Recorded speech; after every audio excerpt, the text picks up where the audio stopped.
Olá, queridos, bom dia, tudo bem? Vamos para mais um conteúdo da nossa apostila de geografia. Hoje a gente vai ver o módulo 18, que é o módulo que fala sobre o continente africano, quadro natural e aproveitamento de recursos.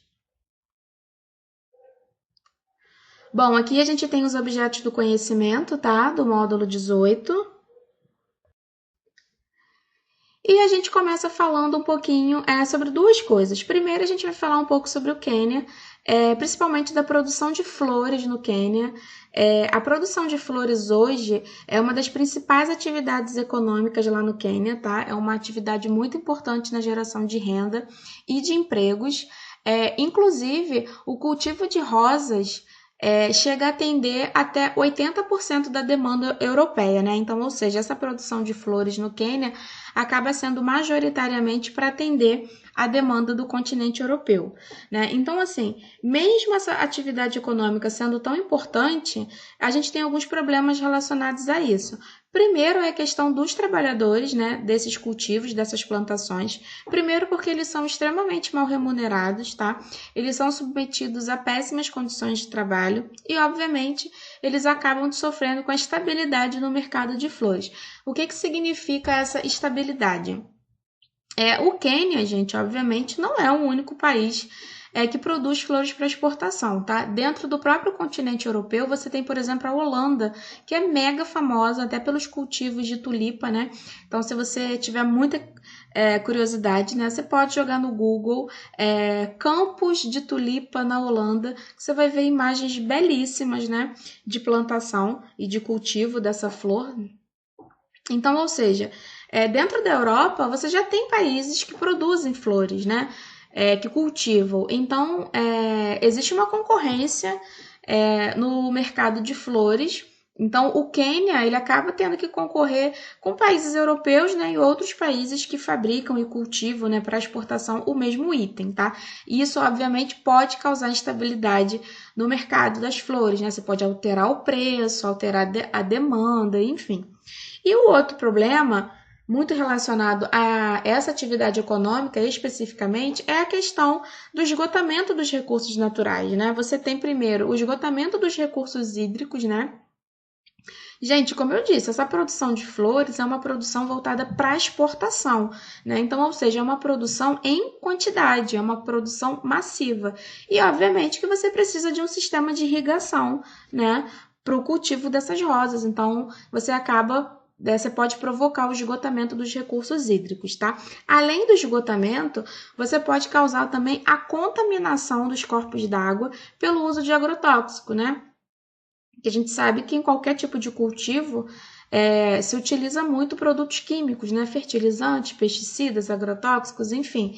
Então, além de esgotar o recurso hídrico, você acaba contaminando o que tem, né? Então, você pode contaminar lagos próximos, os rios, os corpos d'água em subsuperfície, tá? E se você contamina a água, obviamente você vai ameaçar a vida animal, né? Então,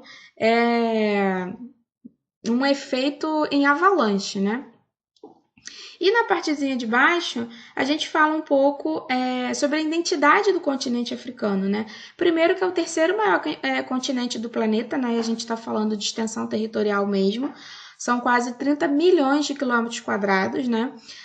O continente africano ele apresenta uma das maiores diversidades de ambientes naturais do nosso planeta, né? Então, dentro da África, você encontra desde florestas muito úmidas, né? Como é o caso da floresta equatorial do Congo, até mesmo grandes áreas desérticas, né?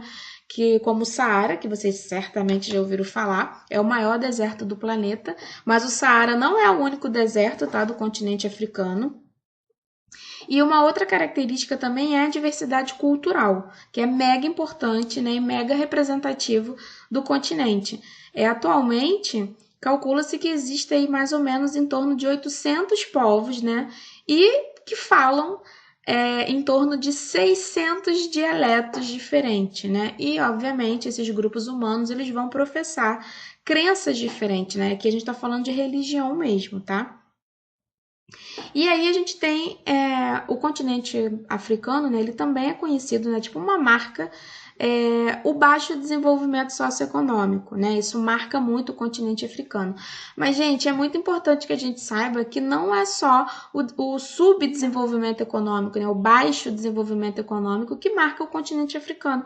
A gente também tem muita coisa boa lá, muita coisa linda, inclusive países que apresentam crescimento econômico significativo, tá? Então, a gente tem países que têm um crescimento muito importante, né, na área econômica, né, e socioeconômica também, como é o caso da África do Sul e da Nigéria. Ainda falando um pouco sobre a parte física, né, de geografia física do continente africano, aqui a gente vai ver algumas coisas importantes. Primeiro, como eu disse no slide anterior, né, o continente africano ele é marcado por grandes paisagens naturais, né, uma diversidade muito grande em relação a regiões naturais, paisagens naturais, tá? Que inclusive são utilizadas para localização espacial, tá? Como referência geográfica. E aí, até para facilitar o nosso entendimento, né, a gente divide em 4 principais áreas, tá? Então, a gente consegue dividir o continente nessas 4 áreas principais. Que 4 áreas são essas, tá? A primeira é a bacia do Rio Congo, tá? Que tá bem aqui, ó. É o primeiro mapa, tá, gente? África, referências geográficas. Então, você tem bem no centro do continente a bacia do Rio Congo, tá? Você tem o deserto do Saara, que fica ao norte do continente. Mais ao sul, você tem os desertos da Namíbia e do Kalahari, tá? E mais a leste, né, mais voltado para o litoral leste, você tem o Rift Valley, tá? São exatamente esses que estão destacados no mapa. Se você olhar o segundo mapa, né, que é o mapa físico, você vai ver que o relevo africano ele é predominantemente planáltico, né, formado por áreas planáuticas, inclusive que tem origem geológica bem antiga, tá, gente? A gente tem também a presença das planícies, tá? Essas planícies elas ficam mais concentradas principalmente nas áreas litorâneas, tá? Mais para a costa. E aí, nas áreas litorâneas, o que vai predominar são os processos de sedimentação, perdão, quase que não sai. A gente já estudou isso em outros módulos, tá? E aí, a gente tem as áreas africanas de maior altitude, né? Que ainda não, né? São influenciadas por tectonismo mais recente, tá? Principalmente, gente, a região do Rift Valley, esse que está marcado aqui no mapa, tá?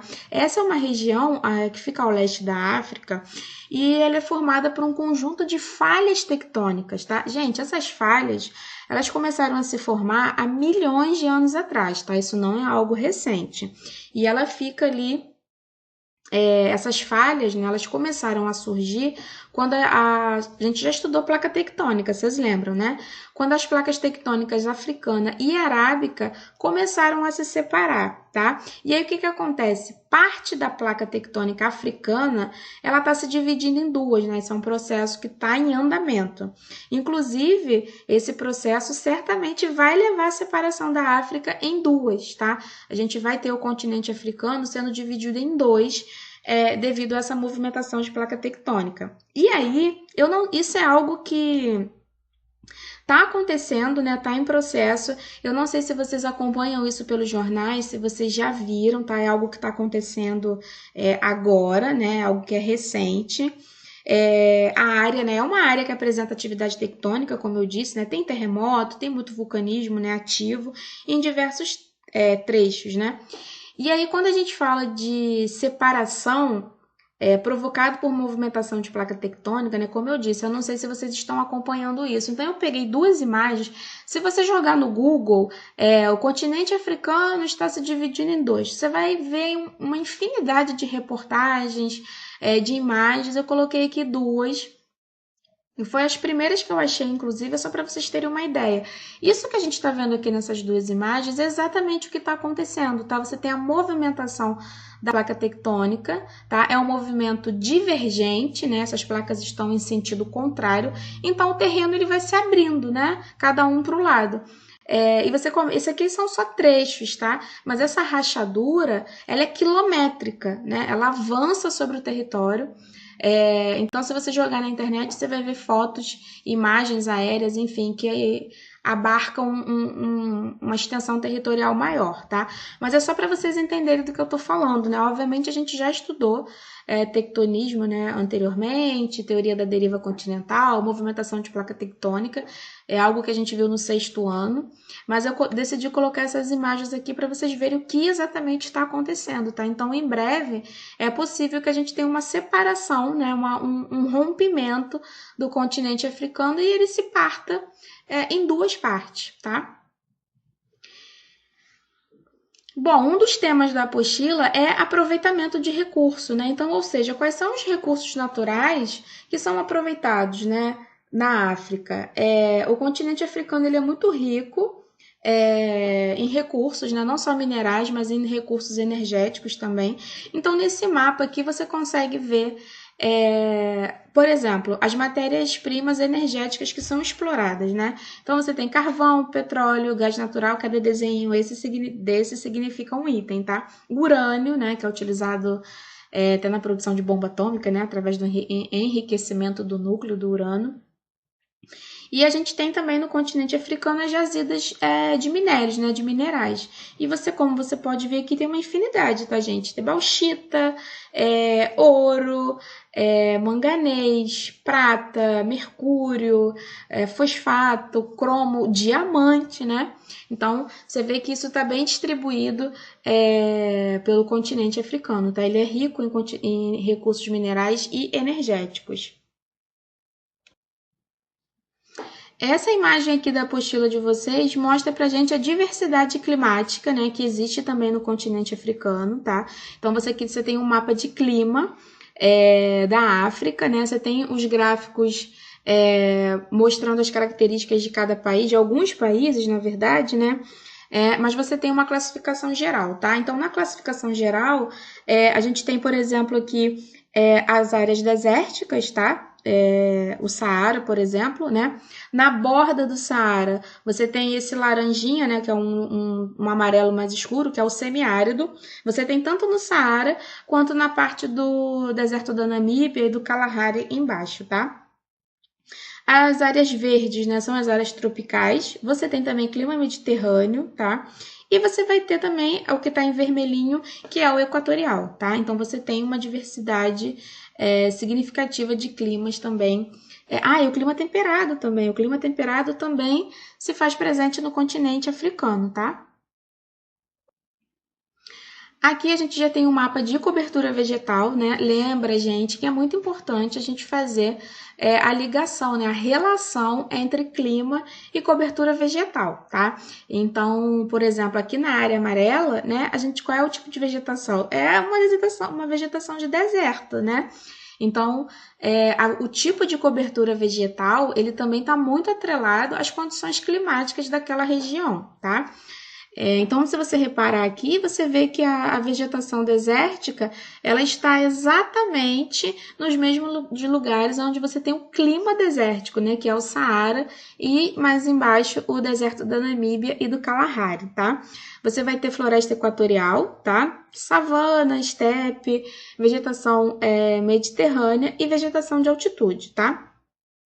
E aqui a gente tem as imagens, né, mostrando a diferença, né, a diversificação de cobertura vegetal, tá? Então, se você olhar aqui nas estepes, você vai ver que é uma vegetação mais rasteira, um pouco mais sequinha, tá? E aí, se você olhar para a floresta equatorial, é o oposto, né? É uma floresta bem verde, né, com recursos hídricos, uma floresta úmida, tá? Você tem, por exemplo, a vegetação mediterrânea, né, que está mais ao norte do continente, mais no litoral ali, ó, tem um marzinho lindo aqui. E a gente tem a vegetação de altitude também, tá? Normalmente fica ali próximo. Próximo não, né? Nas cadeias montanhosas mesmo, tá? E a gente tem também o problema da desertificação. Então, o que acontece, gente? A gente já tem, né, os desertos na África, né? Não é, como eu já disse, não é só um, né? Existem vários desertos na África. O Saara é o maior e o mais famoso do mundo, tá? Só que existe o que a gente chama de área de transição, tá? O que acontece? Você tem o deserto e você tem as bordas do deserto, né? Então, essa área de transição entre o sul do Saara e as regiões de savana, a gente chama de Sahel, tá? Que é uma palavra árabe que significa borda, né? Que seriam as fronteiras ali do deserto. E aí, o que acontece? Você tem uma presença humana muito maior nessas áreas de borda, tá? E aí, se você tem uma presença humana, você obviamente vai utilizar recurso hídrico, né? Que já é pouco. A gente está falando de uma área de deserto, né? Então, se é deserto, é porque tem escassez de recursos hídricos. E aí, nessas áreas de Sahel, você vai ter uma presença humana, né? Que faz uso excessivo, né? Desses recursos hídricos. E aí, além dessa presença humana, você tem também fatores naturais, né? Então, assim, fatores naturais já é uma área próxima a um grande deserto, né? Então, isso já é um fator natural. Você tem a pecuária extensiva, né? E o desmatamento. E aí, quais são os motivos do desmatamento nessa região? Principalmente para obter lenha, tá? Para uso doméstico. Gente, aqui eu sei que vocês estão super acostumados com o gás de cozinha, tá?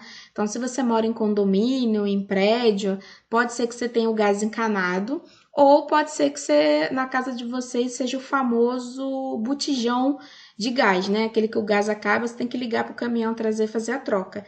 Mas na África ainda é muito utilizada a lenha para uso doméstico, tá? E a mesma coisa que acontece aqui no Brasil, você desmatar para aumentar a área de cultivo, tá?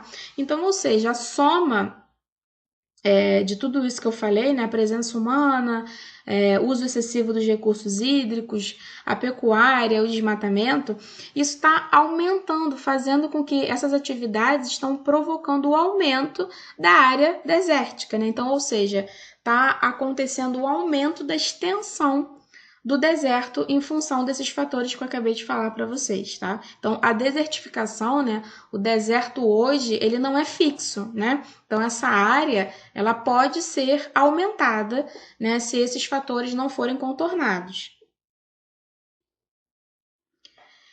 E falando de África, né, a gente não pode falar de continente africano sem falar do período de escravização dos africanos, né? Então a gente também já estudou o período de colonização brasileira, né? Acho que foi no 7º ano. A gente fala sobre o Brasil enquanto colônia, né? E a gente viu também que a mão de obra utilizada era a mão de obra escrava africana, tá? Então aqui a gente tem um mapa que mostra as principais rotas, né, do tráfico negreiro. Então, de que locais da África esses negros eram retirados, né, os escravos, e para que lugares eles eram levados, tá? Então, não só aqui para a América, né, para o Brasil, mas a gente sabe que o continente americano, né, de forma geral, ele foi colonizado, sejam pelos portugueses, pelos espanhóis ou pelos ingleses, no caso da América do Norte, tá?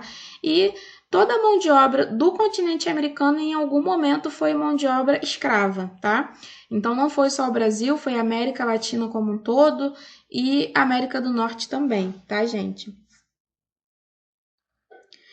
E aí fica a herança, né? A gente também não pode deixar de falar da herança, né, cultural dessa diáspora forçada, né? Então, ou seja, quando a gente fala de Brasil, né, e de identidade cultural não só do Brasil, mas identidade cultural da América Latina como um todo, é muito importante que a gente sempre lembre que a identidade cultural latino-americana, ela foi construída, né, formada pelo intercâmbio, né, pela ligação, pela mistura de várias culturas diferentes, né? Então você vai ter a cultura dos povos indígenas, né, que era a população nativa, né, já viviam aqui. A gente tem a cultura dos povos africanos que foram trazidos para a América, como eu disse no slide anterior, enquanto mão de obra escravizada, e obviamente a gente tem também a participação dos povos europeus, né, que foram os colonizadores, tá? E no caso do Brasil, a gente tem os imigrantes também, que também fizeram parte da nossa história, né? Depois que cessa, que fica proibido o tráfico internacional de escravos, o Brasil começa, aí eu tô falando de Brasil propriamente dito, o Brasil começa a investir na entrada de imigrantes aqui no Brasil para substituir a mão de obra escrava, tá? Então, ou seja, quando a gente fala de identidade brasileira ou de identidade latino-americana, é muito importante que a gente tenha isso em mente, né? A cultura brasileira, a nossa identidade, ela é uma soma, né? Ela é uma mistura, né, do intercâmbio de todas essas culturas, né, desses povos que fizeram parte da nossa história, tá? Então, aqui no Brasil, a gente tem, por exemplo, uma diferença muito grande entre o português do Brasil, né, o português que a gente fala, principalmente em aspectos fonéticos, né, e semânticos, é bem diferente do português falado em Portugal, que foi o nosso colonizador, tá? Então, quando vocês vão aí, por exemplo, configurar os aparelhos eletrônicos de vocês, seja o tablet, o iPhone, o telefone, você tem que selecionar o idioma, né? Então aparece lá português do Brasil ou português de Portugal e você tem que fazer a escolha, tá? Então, por exemplo, o nosso português ele é diferente do colonizador, né? Porque a gente, como eu disse, né? A gente é a soma do intercâmbio de todas essas culturas, então a nossa língua ela também vai sofrer essa influência, tá? Eu acho que esse é o último slide, gente, tenho quase certeza. Os exercícios, né? Eu acho que eu expliquei isso lá. Acho não, eu expliquei na plataforma. Os exercícios do módulo 18 e os exercícios do módulo 19 serão o trabalho de vocês do quarto bimestre, valendo nota, tá? Então, façam, né? Na verdade, o colégio vai enviar para vocês essa folhinha, a folhinha do trabalho. E aí, qualquer dúvida que vocês tenham na hora de elaborar o trabalho, responder as questões, enfim, ou dúvidas em relação ao conteúdo, vocês podem me procurar no nosso horário de atendimento na plataforma ou pelo WhatsApp mesmo, tá? Então é isso, eu vou conferir aqui se tem mais algum slide, eu acho que não, acho que esse é o último. Mas qualquer dúvida, vocês podem me procurar, tá bom? Então, beijo para vocês e boa semana!